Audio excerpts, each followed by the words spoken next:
When I hear when I'm hearing my CV, I'm kind of getting a bit scared because I think we're really the ones. Our generation is the ones who created this situation that we have today.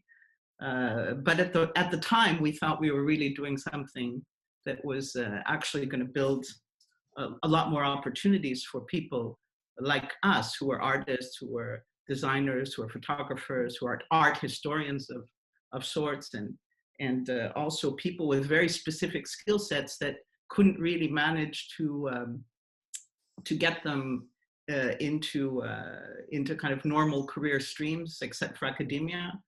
And I think in the end of the 70s, beginning of the 80s, there were no jobs. So a lot of people decided to make careers in these kind of fringe worlds and then ended up running them.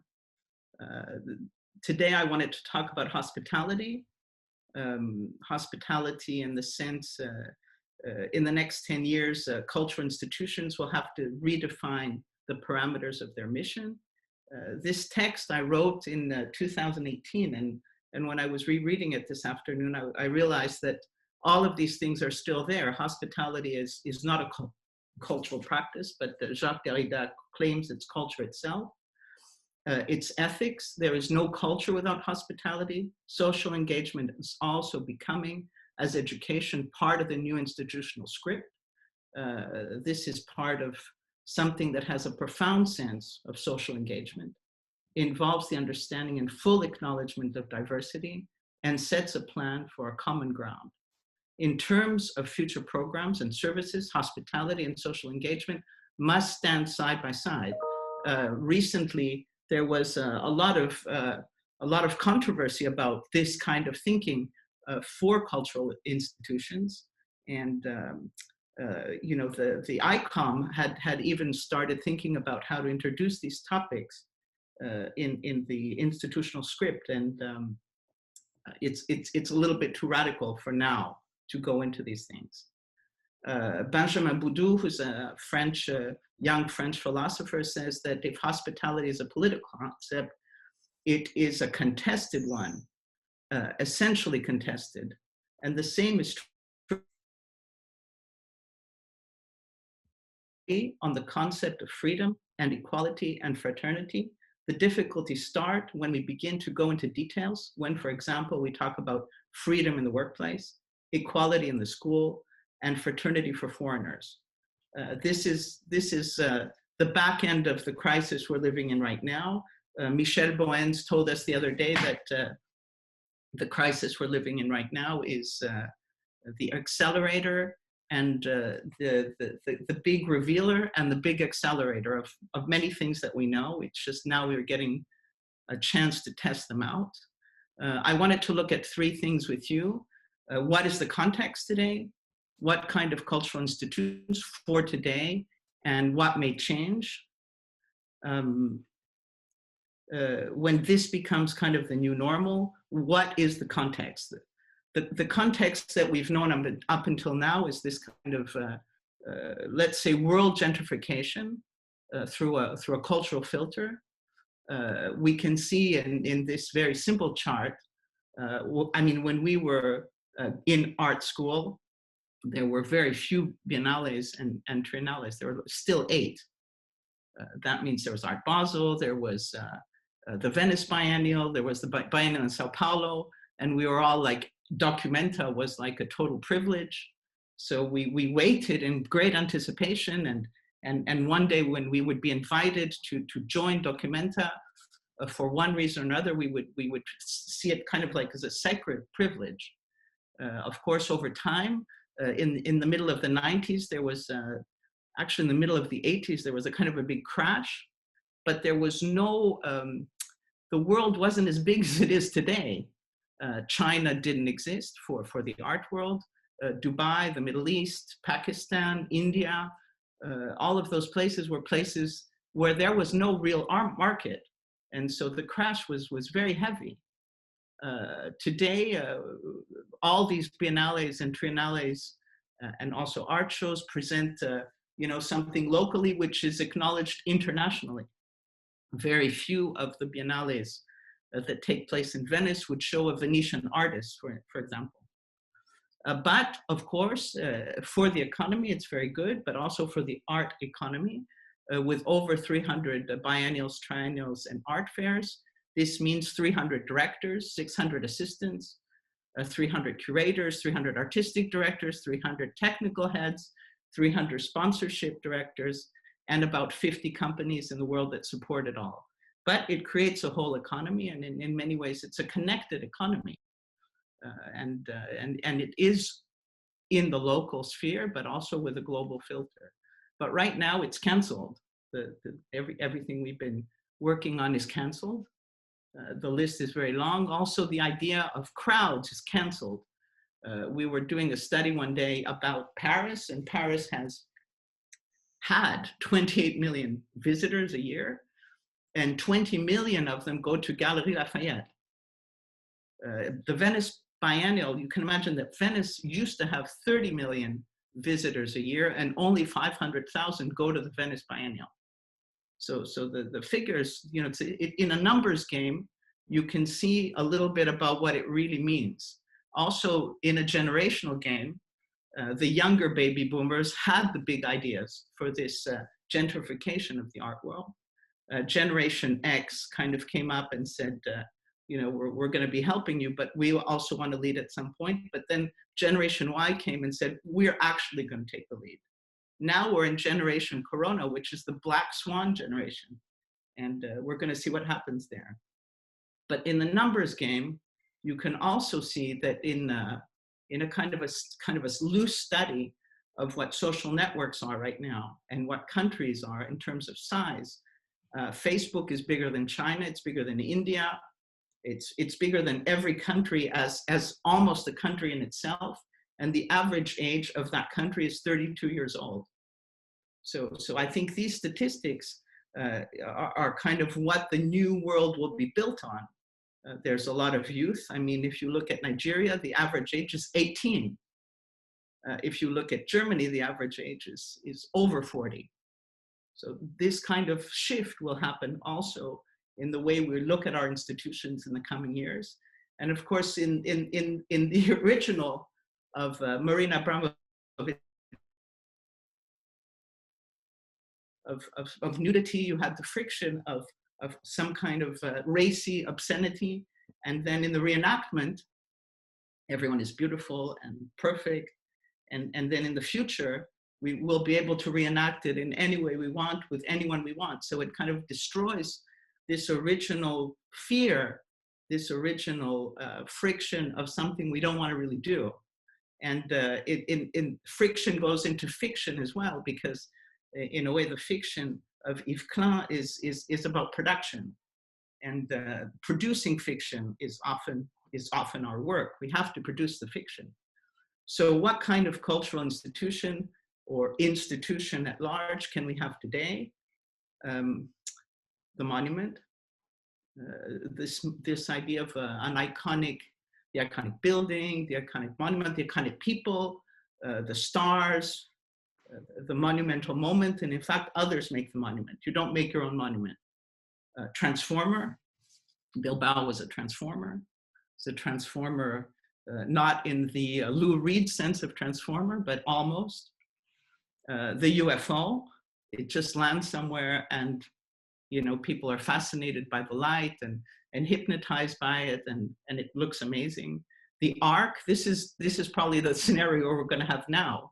The institutions that actually have any kind of credibility and any kind of financing are the ones that everyone is going to kind of jump onto and be attracted to. Mount Olympus is also kind of the default scenario. We know everything, of course. The cathedral is a kind of an interesting thing as well, because you know, all of Europe was built with cathedrals. You know, l'époque des cathédrales.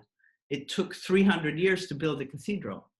And for 300 years, you would have full employment on every level of society. And then for another 300 years, you'd have full tourism to visit the cathedrals.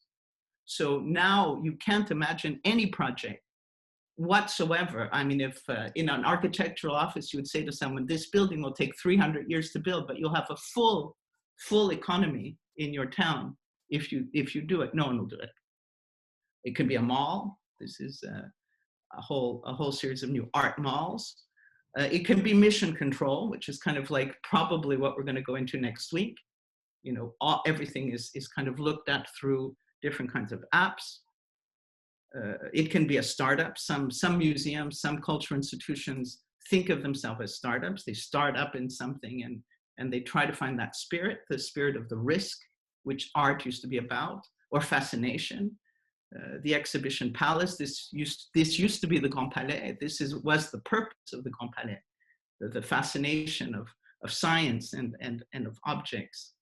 The war room, I think this is probably what's going to be happening in the next months as we go back into the real world. Or the archipelago, which is the model that we decided to kind of follow at Luma, which is a very, very tough model to follow because that means nobody leads. It's very complicated. So what may change? Too big to fail. We thought the art world was just too big to fail. And in fact, in 2008, when everything failed, the art world did so well. It was astounding. We couldn't even imagine it. I think Art Basel in 2009 was probably the best ever because there's reasons for that. A new nature. Everyone thinks that we're going to go into a time of transition now after this crisis, but this is very debatable. Things that are too obvious will stand out. You know, they'll be crude and unappreciated, and things that are too discreet will have to stand up for themselves, and you know, modesty might not be in anymore. New ways to work. It's in the art world, it's very complicated to work in a distributed way because of leadership, and you know, the curator decides. We work in the oldest models possible. New forms of governance, also very tough because of intellectual property, which is the basis of what we do as a job. Overproduction, this we know all about. And in the end, what we're trying to do is production. So I wanted to just show you a very short 2-minute clip on the foundation and a clip on Atelier Luma, so you kind of get a picture of our challenge. Our challenge is also that we're a very big cultural institution in a town that has 50,000 people, and of the 50,000 people, many are farmers. So it's a kind of an interesting situation to look at. Bear with me for my technical fix. I'm gonna have to put you back here, and then I'm gonna have to put you here. I'm gonna if you have an archipelago, they all have to respond to a central government, but they still develop a lot of individualities within the island. It's a free form of communicating with each other. Yeah. The archipel means that every island of the archipelago has actually its own way of function, but at the same time, they do it for one same reason, which is to move forward in a bigger project. Regarding the inspiration also for the Parc des Ateliers, we were trying to figure a place where you have these different islands. They are in the drum, they are in the public space, but they are separate. Then the ways between these electrons are also important, and it becomes another way of thinking about things. So it becomes a more transversal way of communicating, where everybody stands for himself, instead of having one boss who is really bringing down the word to the different teams. It's a very different way of communicating. Can be maybe feel a little chaotic from the outside, but really works out pretty nice when you have people who are very convinced of what they are doing. And we are convinced by what we are doing by addressing the environment, the human rights, and speak about art, and trying to make this all coherent. That was Maya Hoffman, who's the founder and president of the foundation. And I will end with this. We look into what is in this region, salt, algae, rice, sunflowers. This is what we use as a starting point to develop new materials. What is happening today in the world? It's not urgent anymore, it's already too late. And if we keep on transporting materials around the world like we do nowadays, we will never come to fundamental change. So therefore, it's very interesting to start thinking, how can we source local, which knowledge is locally there, how can we connect the soil and the people again, and then build a new future on that. You bring people together, a designer, a farmer, a scientist, you exchange knowledge, you develop that proposal, and that can be social, that can be sometimes very poetical, that can be a story, a narrative, and so on. And this is what Atelier Luma is. We are making a kind of library of knowledge around these materials, and we want to build a kind of formula that can also be applied in other regions, and where we develop new ways of dealing with local resources.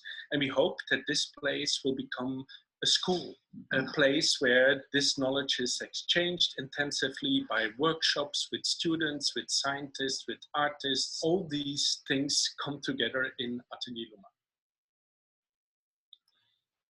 Voila, this was a little bit what we're up to now, and I think this project itself is the only one that that we can kind of really restart, because we've made a lot of steps with it, and now in terms of a local economy, we'll be able to build something going forward. Yeah.